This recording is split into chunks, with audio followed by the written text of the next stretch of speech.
మరి వాళ్ళ వస్తాది పండించే పంట బంగారమో ఏమో నాకు తెలియదు కానీ 4200 ఇచ్చి కొన్నారు అధ్యక్ష. నల్లధనాన్ని తెల్లధనం చేసుకోవడం అంటే గిదే అని నాకు తర్వాత తెలిసింది అధ్యక్ష. సరే, ఇప్పుడు వాటి అన్నిటికీ జోలికి వెళ్ళదలుచుకోలేదు. ఇంత మంచిది మనం చర్చ చేసుకుంటున్నప్పుడు, భవిష్యత్ ప్రణాళికలు వేసుకుంటున్నప్పుడు ఇక ఇట్లాంటివన్నీ అవసరమా అధ్యక్ష మనకు? అందుకే అవి వదిలేసి ఈరోజు దొడ్డు బియ్యంతో రేషన్ షాపులు ఇస్తే మిల్లర్స్ మాఫీగా మారి, లేకపోతే దళారులు మాఫియాగా మారి ఎవరు తినేది కాదు అధ్యక్ష.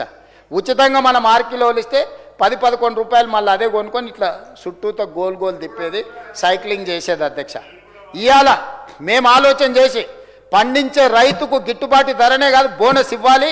ఈ కొనుగోలు చేసిన ప్యాడీ వడ్లను సన్న బియ్యంగా మార్చి పేదల కడుపు నింపాలి అని చెప్పి ఈరోజు 500 రూపాయల బోనస్ ఇచ్చి ఈరోజు ఈ పంటలు పండిస్తున్నాం అధ్యక్ష. రేర్ ప్రాంతంలో ఈరోజు వ్యవసాయంలో సమూలమైన మార్పులు తీసుకొచ్చి 1,06,00,000 కుటుంబాలు 3,17,00,000 మందికి 6 కిలోల సన్న బియ్యం ఈరోజు ఉచితంగా ఇస్తున్నాం. మా పెద్దలు ఉత్తమ్ కుమార్ రెడ్డి గారికి నేను సూచన చేస్తున్నా, తమరి అనుమతితోనే ఒక పూట మధ్యాహ్న భోజనం సన్న బియ్యంతో ఏదైతే రేషన్ షాపులలో ఇస్తున్నాం, ఎమ్మెల్యేలకు మంత్రులకు అందరికీ భోజనం పెట్టుండి అందరిని ఆహ్వానించి ఎంత మంచి సన్న బియ్యం ఇస్తున్నామో ఈ శాసనసభలో అందరికీ భోజనం పెట్టాల్సిందిగా అధికారుల నుంచి, అటెండర్ నుంచి అధికారుల వరకు, ప్రజాప్రతినిధుల నుంచి ఇక్కడికి వచ్చే విజిటర్స్ వరకు అందరికీ మంచి భోజనం ఒకరోజు ఉత్తమ్ కుమార్ రెడ్డి గారిని ఈరోజు సన్న బియ్యంతో నేను భోజనం పెట్టమని నేను అడుగుతున్నా అధ్యక్ష.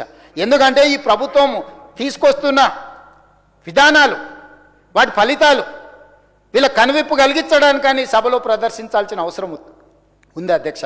అందుకే ఉత్తమ్ కుమార్ రెడ్డి గారికి నేను విజ్ఞప్తి చేస్తున్నా, సన్న బియ్యంతో ఓ పూట మంచి భోజనం పెట్టాల్సిందిగా నేను వారికి విజ్ఞప్తి చేస్తున్నా. రేషన్ కార్డు అధ్యక్ష, రేషన్ కార్డు ఏంది? రేషన్ కార్డు కూడా అడుక్కోవాలన్నా అధ్యక్ష? ఆత్మహత్యలు చేసుకోవాలన్నా? లక్షల రేషన్ కార్డులు ఇచ్చి ఇంతకుముందు మా బీర్లు అయిలాయి చెప్పండి, ఎప్పుడు కావాలన్నా మీ ఇంట్లో పిల్లలు నిరంతరం పిల్లలు పుట్టడం, పెళ్ళి చేసుకోవడం, పిల్లలు పెద్దోళ్ళు అవ్వడం, అత్తగారింటికి పోవడం, లేకపోతే అత్తగారింటికి రావడం, ఇది నిరంతర ప్రక్రియ అధ్యక్ష. ఒక రోజుతోని ఆగేది కాదు, ఒక రోజుతోని అయిపోయేది కాదు.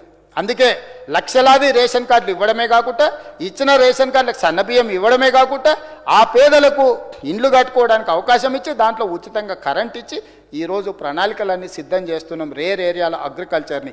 అందుకే తుమ్మల నాగేశ్వరరావు గారు అదేవిధంగా ఉత్తమ్ కుమార్ రెడ్డి గారితో మాట్లాడి, మా ఆర్థిక మంత్రితో కూడా నేను మాట్లాడినా, ఒక రిఫార్మ్ తీసుకురావాలి అగ్రికల్చర్లో.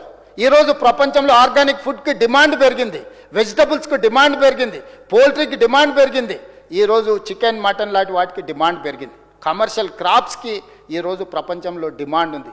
ఆర్గానిక్ ఫుడ్ పండిస్తే ప్రపంచ స్థాయిలో మార్కెటింగ్ ఉన్నది కాబట్టి కోల్డ్ స్టోరేజ్లు కట్టాలి, మార్కెట్ యార్డ్లు కట్టాలి.